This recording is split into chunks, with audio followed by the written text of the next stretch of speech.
สวัสดีท่านผู้ชมทุกท่านนะครับ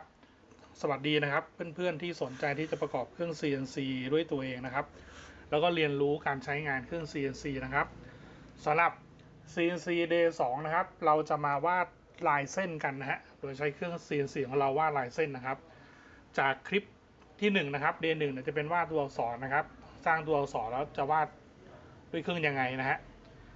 Day 2นี่คือจะเป็นการวาดลายเส้นนะครับผมนะครับโอเคครับให้เพื่อนๆนะฮะไปค้นหานะครับลายเส้นที่ท่านชอบนะครับด้วย Google นะครับเน้นให้เป็นลายเส้นก่อนนะครับผมนะฮะหาลายเส้นที่ท่านชอบนะฮะโอเคอย่างเช่นผมชอบไอรอนแมนตัวนี้นะครับก็เซฟลงไว้นะครับผมหลังจากที่เราเซฟไฟล์เสร็จเรียบร้อยแล้วนะครับให้เพื่อนๆเปิดโปรแกรมนะครับ Inkscape นะครับผมนะครับตัวนี้นะฮะ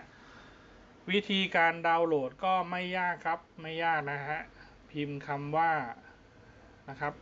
อันนี้เป็นโปรแกรมฟรีนะครับ Inkscape นะครับนี่นะครับเว็บไซต์นี้นะครับดาวน์โหลดลงมาไว้ได้เลยนะครับเป็นฟรีแวร์นะครับผมเป็นฟรีแวร์ไม่ต้องห่วงเรื่องลายเส้นนะครับโอเคนะฮะ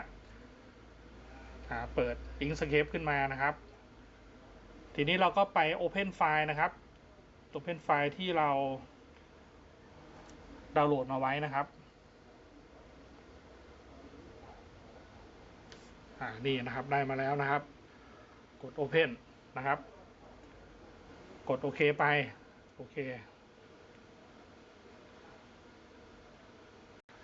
ขั้นตอนต่อไปนะครับให้เพื่อนๆนะครับเลือกตรงนี้นะฮะด้านบนตรงนี้นะครับส่วนกว้างความกว้างความสูงเนี่ยให้เราปรับเป็นหน่วยของมิลลิเมตรหรือหน่วยของนิ้วตามที่เพื่อนต้องการนะครับผมนะฮะผมจะปรับเป็นหน่วยมิลลิเมตรนะครับซึ่งตรงนี้เราจะได้รู้ว่ามันเกินขอบเขตของตัว workspace ของเครื่อง CNC เราหรือเปล่านะครับอย่างของผมเนี่ยทดสอบเนี่ยมันประมาณน่าจะประมาณแค่150มิลลิเมตรนะครับทั้งกว้างและยาวนะฮะซึ่งมันใหญ่เกินไปนะครับเราก็ปรับไซส์ลงมาให้มันพอดีกันนะครับผมนะครับ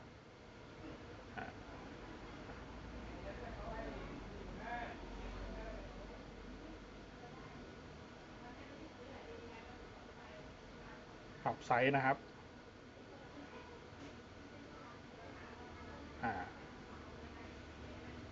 โอเคผมได้ประมาณนี้ละไซส์ที่ต้องการแล้วนะครับหลังจากนั้นนะครับให้มาตรงคำสั่งผ่านนะฮะคำสั่งผ่านแล้วก็แท็ก bitmap นะครับกดไลฟ์พรีวิวได้เลยนะฮะตรงนี้นะครับแล้วหลังจากนั้นนะครับกดโอเคนะครับปิดตัวนี้ออกไปนะฮะเพื่อนๆจะได้มาเป็นลายเส้นอย่างนี้นะฮะตัวนี้ก็ลบทิ้งไปได้เลยนะครับกด delete ลบทิ้งไปได้เลยนะครับได้มาแล้วนะครับภาพไอรอนแมนนะครับโดยใช้โปรแกรม Inkscape ในการแปลงนะครับในการแปลงจากภาพมาเป็นลายเส้นอีกทีหนึ่งนะครับ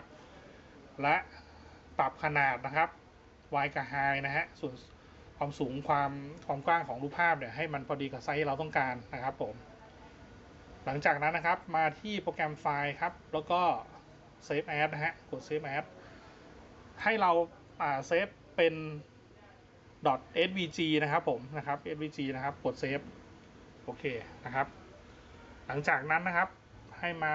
ที่โปรแกรมเดิมเลยฮะ cam.openview.com นะครับผมแล้วก็มาในส่วนของ open แล้วก็ไปเลือกนะครับไปเลือกที่เราเซฟมาไว้นะฮะที่เราเซฟไว้เป็น svg นะครับผมเป็น format svg นะกด open นะครับ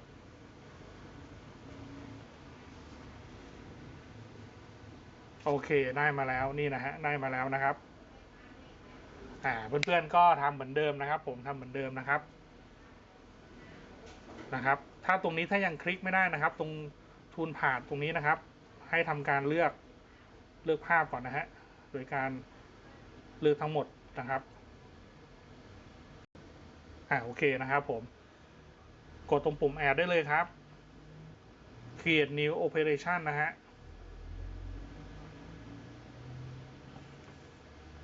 select นะครับเลือกเป็น ผ่านเอาไซด์นะครับผมมิลลิ่งนะฮะมิลลิ่งแล้วก็ CNC Vector ผ่านเอาไซด์นะครับปรับหัวของปากกานะครับตามที่เพื่อนต้องการเลยนะครับประมาณเอาก็ได้นะครับผมประมาณเอา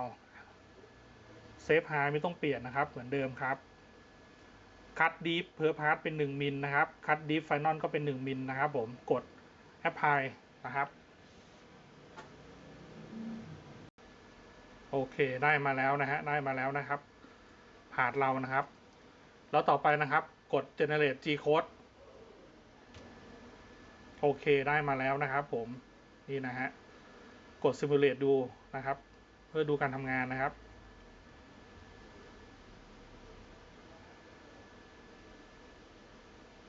โอเคครับหลังจากนั้นนะครับกดปุ่มนี้เลยฮะ save G code นะครับตั้งชื่อไปนะครับกด save แล้วก็เปิด open build control นะครับเลือกบอร์ด CNC เรานะครับกด connect นะครับ open G code นะฮะกดปุ่ม open G code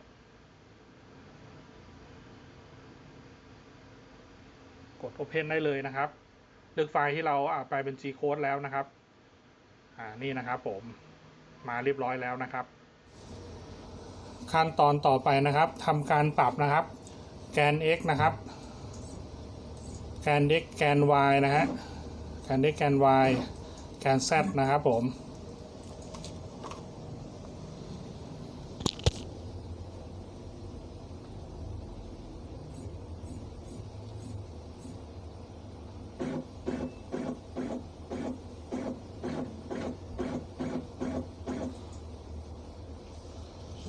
เมื่อกำหนดตำแหน่งนะครับแกน x แกน y แกน z ตามที่เราต้องการแล้วนะครับก็กด set to zero นะครับเพื่อกำหนดจุดตั้งต้นนะครับผมหรือนี่นะฮะ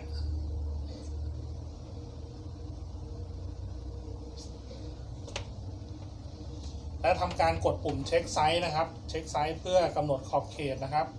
ว่ามันพอดีกับกระดาษงานเราหรือเปล่านะครับ